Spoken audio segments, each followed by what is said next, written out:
नमस्कार दोस्तों, मैं सुनील कुमार। आप देख रहे हैं जेबी रिपोर्ट। आज हम बात करेंगे बुद्ध के सिद्धांतों के बारे में। जब भी बुद्ध का नाम लिया जाता है तो सामान्यतः उनको अहिंसा के साथ जोड़ दिया जाता है।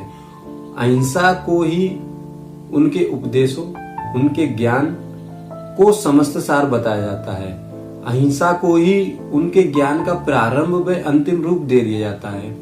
लेकिन बहुत कम व्यक्ति यह बात जानते हैं कि उनके जो उपदेश थे वो बहुत ही व्यापक थे और हैं, और वो अहिंसा से कई बढ़कर हैं। इसलिए आज की जो परिस्थिति है उनमें हमको और हमारे साथियों को ये जरूरत है कि उनके विचारों को, उनके सिद्धांतों को विचार पूर्वक प्रस्तुत किया जाए। तो हमने एक छोटी सी कोशिश की है इस वीडियो के माध्यम से। अगर आपको अच्छा लगे तो अपने दोस्तों के साथ, अपनी फैमिली के साथ जरूर शेयर करें। जय भीम, जय मूल निवासी। मुक्त समाज के लिए धर्म आवश्यक है। सभी धर्म अंगीकार करने योग्य नहीं होते।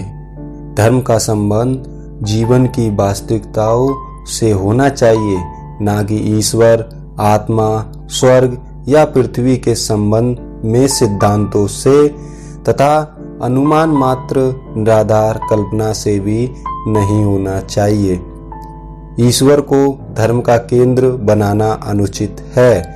आत्मा की मुक्ति या मोक्ष को धर्म का केंद्र बनाना अनुचित है। पशु बलि को धर्म का केंद्र बनाना अनुचित है। वास्तविक धर्म का वास मनुष्य के हृदय में होता है, शास्त्रों में नहीं।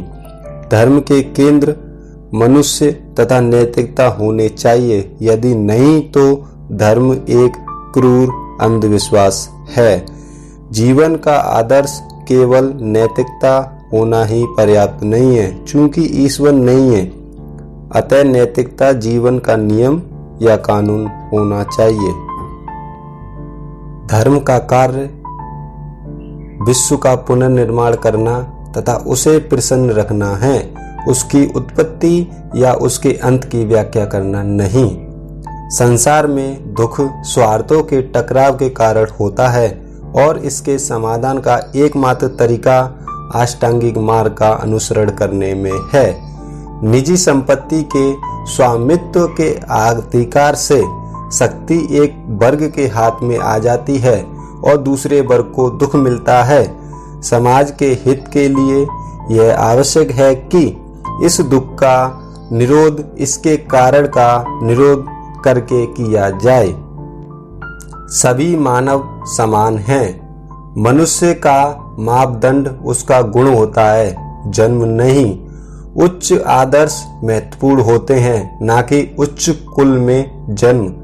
सबके प्रति मैत्री, सहिष्णुता व भाईचारे का कभी भी परित्याग नहीं करना चाहिए।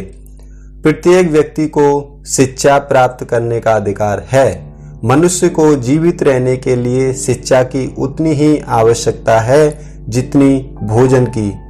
अच्छा किंतु आचरण विहीन ज्ञान खतरनाक होता है।